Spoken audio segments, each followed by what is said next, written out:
Hello and welcome back to the channel. I got a request from Gerald Childress actually about a year ago. Sorry, didn't actually check this channel or get back to it. I've actually done a lot of mods since then, including the ones you inquired about, which were Thermal Hunter and some of the Busby stuff. I'm pretty sure you saw that probably on my Instagram for my cosplay page. I now have an Instagram for this page as well, so if you want to check that out, you can. I've learned a lot since I've uploaded any videos to this channel, and one of the main things I learned is that I am allergic to epoxy and epoxy putty.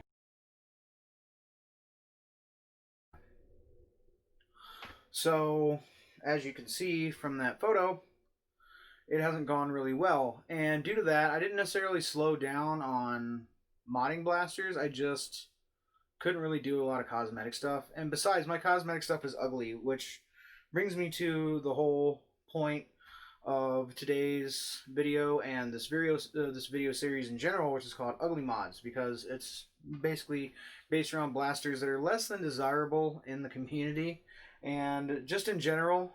And there's plenty of people that like brands like Busby and like their products. I do, but the thing is, they kind of require a lot of work to make them something that you just want to hold in your hands, let alone something that you would want to play with in a Nerf war or just plink around with. So that's always something to think about whenever if you're just buying a blaster to be stocked. But these uglier blasters that I've done some of my ugly modifications to, I'm going to be showing off in these series. And since the Thermal Hunter was requested, I decided to go ahead and do the Agitator along with it. I mean, truth be told, the internals on Busby blasters are very similar. It doesn't matter what it is. If it's a Springer and it has some sort of like cocking mechanism, whether it's a pump or a top prime or a back pull, it's all the same internals pretty much. So, I'm going to go through and talk about these two, crack them open, let you see the inside, and then do some shooting at the end. And I want to give a special thanks and shout out to Mongoose Jake, who I actually learned a lot of stuff for that I will show you and talk about in this video whenever I crack these open, particularly this one, since I did put brass in the breech. And there will be a link to his channel. If you haven't heard of him and you're watching this, I'm kind of surprised, but if you haven't heard of him, definitely go and check it out. He's got a very cool channel where he does do a lot of Busby modifications and things centered around blasters that aren't essentially a Nerf name brand. They're off-brand stuff. And also to Clowny Nerf, I was honestly like kind of just getting bummed out at one point, and finding his channel and watching it really kind of like turned me around and gave me a new perspective and some definite inspiration. So definitely go and check out Clowny Nerf. I will also link his channel down below as well. Without me rambling on anymore, let's just go ahead and hop right into all. Okay, here is the two blasters side by side for this video. And the reason, of course, I'm doing these two is they are very similar in design, and they are both from Busby. Of course, one being the Agitator and the other being the Thermal Hunter. Now, one of the things I will say, this grip definitely feels cheaper.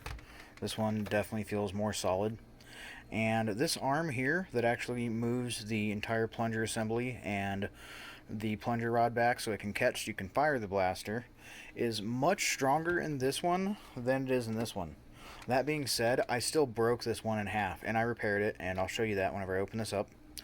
But, and how I broke that was putting a K26 in it. I had initially put a 7 kilogram spring in this, and whenever I did that, I couldn't get it primed to get it catched to put a magazine in it. So what I had to do is take this apart and do a lot of reworking inside, and I'll show you that as well. But once I did do some modification to the inside of the shell, I was able to prime it easily, and I actually put a 9 kilogram spring in this. And this one as well now has a 9 kilogram spring. But at one point this had a spring out of the Dart Zone Powerball in it, and I'm pretty sure that's part of what weakened this, that caused it to break whenever I went to full K26, which was just probably silly and dumb anyways. But yeah, between the two, I do feel like this is a much more solid well-constructed blaster in comparison to this, which I was kind of bummed out because a lot of this stuff on this one is updated, just looks better, is more sleek. I didn't really care for the stock on this, but I did alter that as well, and of course added attachment for a sling. But yeah, we'll crack this one open first and I'll show you what I've done, and then we'll move on to this one and I'll show you what I've learned from this first one. Okay, so this is just a Busby light that shines red and I think looks cool with the blaster. Just comes off. Remove magazine, don't need that. Deprime the blaster. I've already taken this piece here off of the front, and what I like about this so much, just as a weird random lucky find, is it came off of a orb shooting blaster from China. Shoots those little water orbies. I don't exactly know what the name of it was, but a buddy of mine found it thrifting, and the stock here is just a Nerf stock that I attached to the original Busby stock that came with this. It was way too short to be functional, of course. Like most of the Busby stocks and grips, are not exactly the greatest. And this here is just off of a Magnus. This is one of the earliest things I ever integrated, and it looks terrible. It doesn't look bad from a distance, but when you see just the globbed epoxy that I never bothered to sand on here.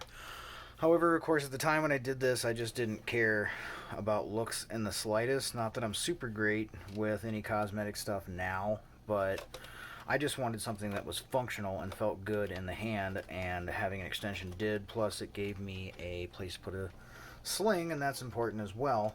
Let's go ahead and remove all the screws.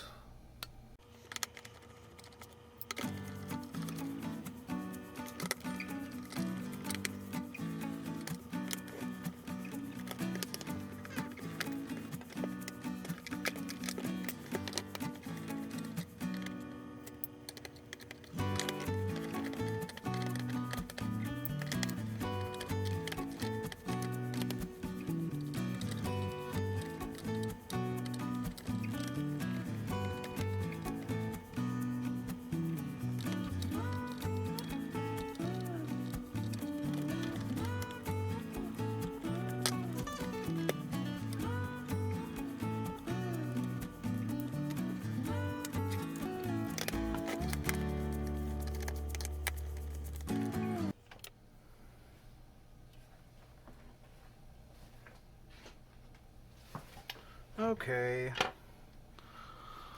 so here you can see in the inside, all that shiny stuff on through here is just liquid epoxy that I put in. I put down a layer of liquid super glue first and then poured in the epoxy.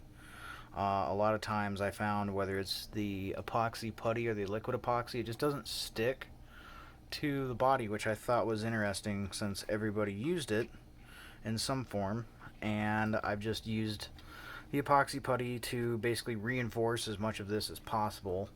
You can see here where I added the Nerf base for the stock attachment, and once again just a lot of epoxy and glue and super glue and things like that to just kind of gunk all this together. I mean, this is an ugly mod for an ugly blaster, and here you can see there is, well, maybe hopefully it shows up on camera, there was a crack there that I had to fix, but then in through here is where it broke, and whenever it broke I had to fill all this with epoxy putty. First I started off with a layer of super glue and then mashed the epoxy putty into that, and then went over it with super glue and baking soda and sanded that smooth.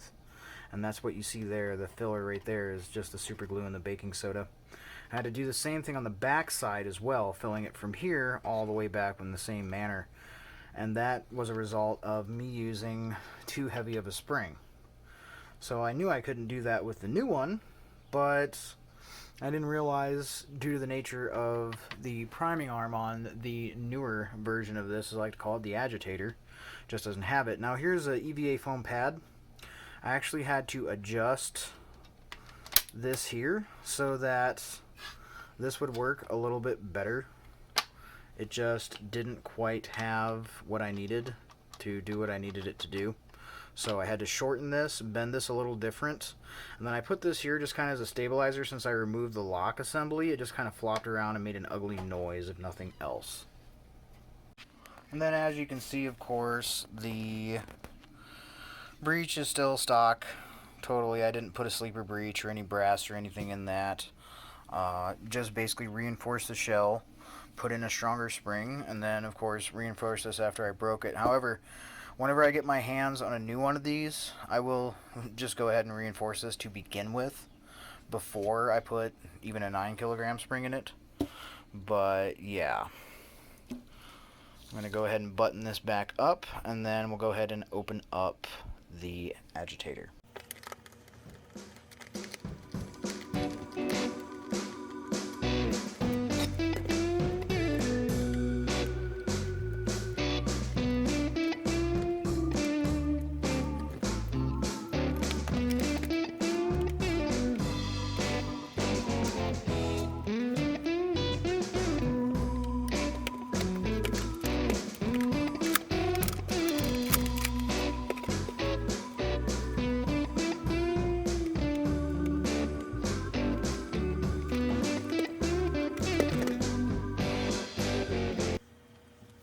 Okay, now on to the agitator. The optic deal that I have here, I made myself. If you can't tell, I mean, it's pretty obvious. I just took the little mount here that went for holding the barrel of the agitator, and so you could use it, I guess, as an optic. I thought that was terrible, so I just took the piece and made my own little sight that lines up with the front here that I've painted red. And of course, this is a piece from a sledge fire, and this was a plunger tube. I'm not sure from what blaster. And then the actual black barrel piece isn't anything I've purchased from Foam Blast or Out of Darts or anything like that. I actually got it from a Halloween decoration, so that is totally not Nerf related in any way, but I use it for that. The stock, the only thing I did was chop off the bottom right here where it was, cut into my hand whenever I would try to hold it. I can use it like this, and if I really need to have it stable and use it one-handed, like pointing around a corner, I can totally do that because this will rest against my hand. This is rounded, it's not sharp, it doesn't dig into my wrist like the original stock did. So I just chopped it off and added this because I did want to still have an adjustable stock. The fact that it is pretty sturdy, I haven't been able to knock it in like priming the 9 kilogram spring anyways.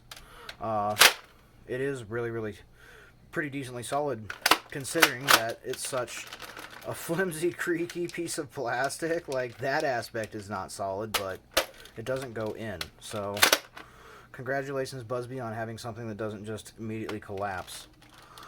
But yeah, this is super creaky. The whole entire blaster is pretty creaky, and that's even with me going in, and I'm pretty sure I did do a little filling in the grip. If I didn't, I need to help reinforce this, just because it sounds so bad. But yeah.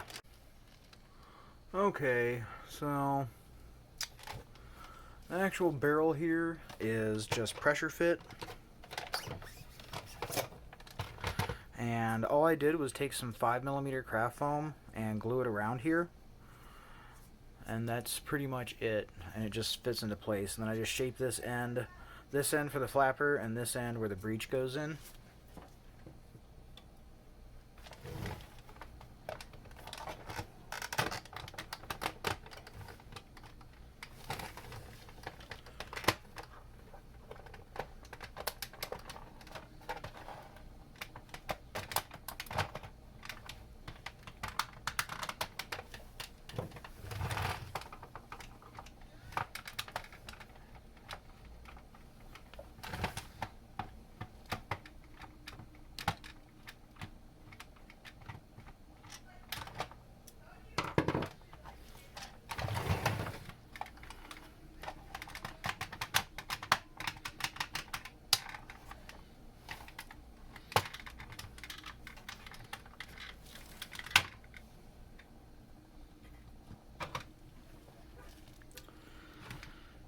Okay, and whenever I glued this stock here on, it isn't coming apart.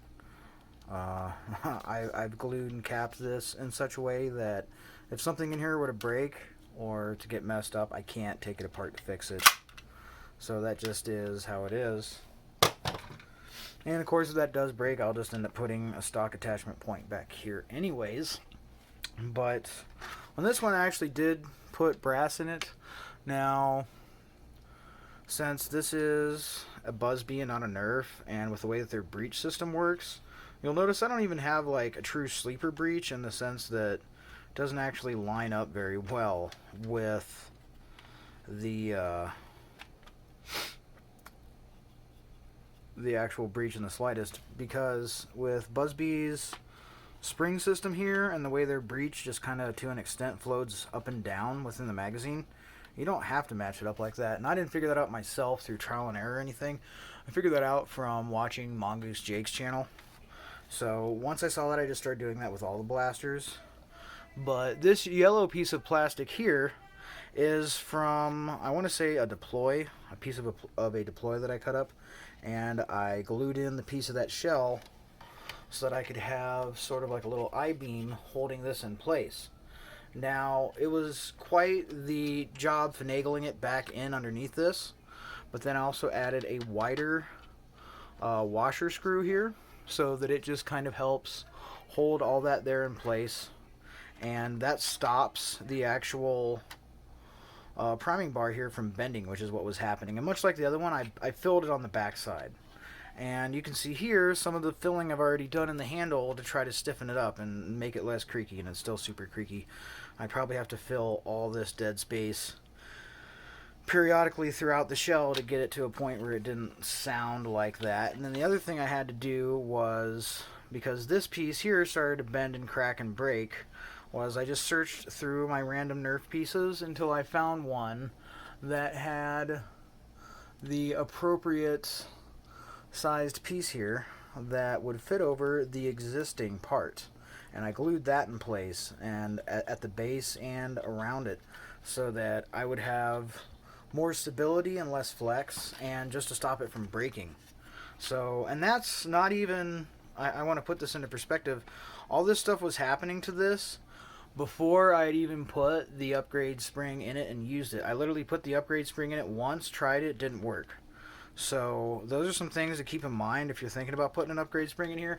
I watched Mongoose Jake's video, and he didn't seem to have to do any of this stuff, but I sure did, just to get it to work. And I didn't actually remove the lock housing, but I did gut it of all the parts. So the locks, like the housing's there, but the locks aren't actually there. And yeah, aside from that, not much else that I've really done with this internally. So let me go ahead and button this one back up and put it back together, and then I'll do some footage of me firing the blasters.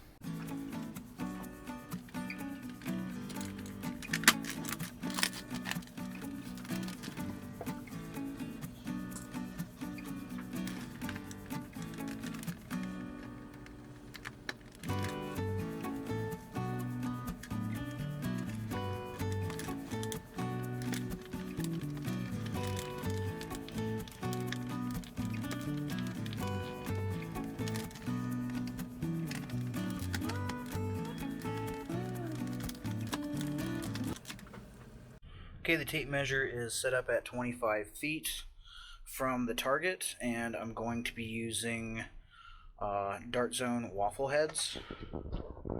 The target is there, the tape measure is here.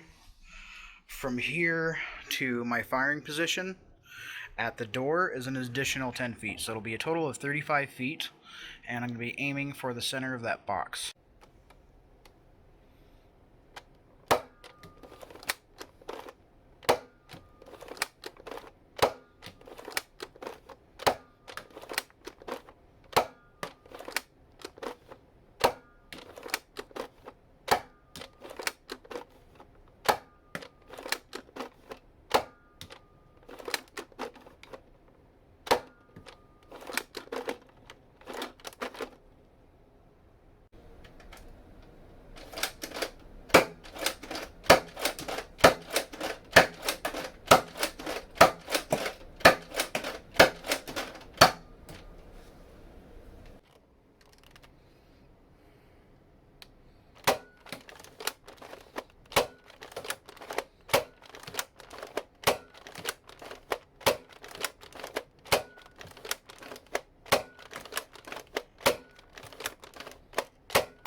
so that's pretty much it for all of that.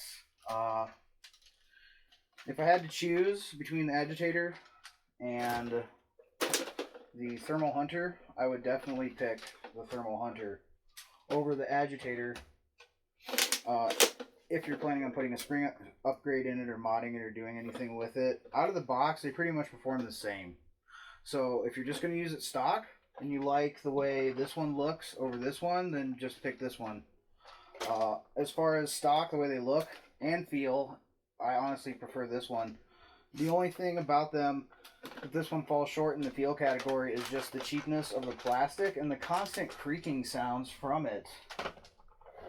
But the performance is pretty much the same. However, whenever I put a higher powered spring that is pretty much the same draw weight in both of these, for whatever reason, this one just performed a little better. And I don't understand why, since the insides are pretty much the same, unless there was just a little something different on the breech on this versus that one.